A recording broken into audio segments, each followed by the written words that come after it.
Coffee తాగే విధానం బట్టి ఆ అబ్బాయి బిహేవియర్ ఏంటో చెప్పొచ్చు. అదెలా? కాఫీని గౌడు గేదెలా సౌండ్లు చేసుకుంటూ తాగాడనుకో ఆడు ఇర్రెస్పాన్సిబుల్ అని. ఇర్రెస్పాన్సిబుల్ అంటే? ఏ రెస్పాన్సిబిలిటీ లేకుండా బేవర్స్గా తిరిగే బ్యాచ్. ఓ, ఒకవేళ కాఫీ ఇంత వేడున్నా ఉఫ్ఫు ఉఫ్ఫు అంటూ ఊతుకుంటూ తాగాడనుకో ఆడు భయస్తుడని. అవునా?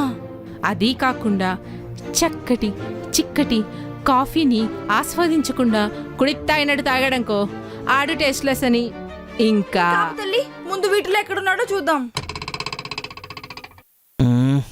తాగితే గతగతంటారే, ఎందుకు వచ్చిందిరే, అక్కడ పెట్టేద్దాం.